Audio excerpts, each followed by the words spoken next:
Hello सांग मैंने मु दीप्ति स्वागत कर ब्लॉग को। आज थी कार्तिक पूर्णिमा आम सकाल सकाल रेडी बाहर जाइलु डंगा भसाइबा जेहेतु शीत आरंभ हो जाइतिला रास्तार गला बेले थंडा लगुला कुआखाई बहुत भिड़ तथापि गोटे खाली जगह देखि बसी जाइलु डंगा प्रस्तुत करने। डंगा प्रस्तुत करिया बेले मो पु मते बहुत हैरान करथिला केतबेले कैंडल लिबे देउथिला केतबेले बाली पके देउथिला बाण लगाय बालरे पोती देउथिला तथापि बहुत कष्ट डंगा प्रस्तुत कर देथिले। डंगा बंदापणा कर सारिया परे मो हबी और पुओ जाइथिला डंगा भसिया पई जेहेतु मो पुओ केबे नई की जाई नथिला तो फर्स्ट टाइम से नदी देखि बहुत खुशी होथिला किंतु से पानी की बहुत डरे पानी को जमा जाउ नथिला किंतु एते गहळी देखि कि से जो कैंडल आ डंगा को देखि से भी खुशी हला से भी ता बापा संगे गला डंगा भसिया पई आ देखन से केते मजा रे डंगा भसौची आ डंगा भसे भी बहुत मजा कला से पानी भीतर के समय रही के खेलिला आसला पूरा खुशी रे कहूँ मम्मी देख मुझे चल चली आसूँ कहूँ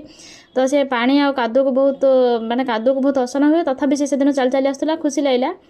आसला पुणी कांदिला मो गोड़े कादुआ लगे बाली लगे बोली कांदिला बुझेली को बुझीगला आम कहलु चल बाण फुटेवा कहीकि बापा बाण फुटेवा नेलु से भूलीगला तो बाण फुटा रहीगला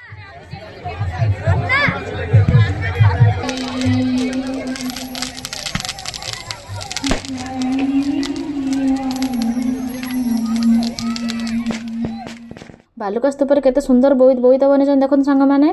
तापर आग गलु तो कार्तिक ठाकुर रखी पूजा करते तो सेठी जाई कार्तिक ठाकुर दर्शन कलु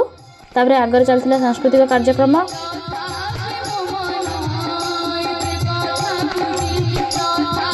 समय देखला जेहतु ठंडा पड़ी पुअर देह भी टी खराब थिला बाहर बहुत समय रखी अधिक ठंडा पड़े बोलिक समय बुलाबुली कराया आम घर को पलि आसलु। तो चलो सांग मैंने मो वीडियो को रखुची धन्यवाद नेक्स्ट वीडियो पुणी देखा।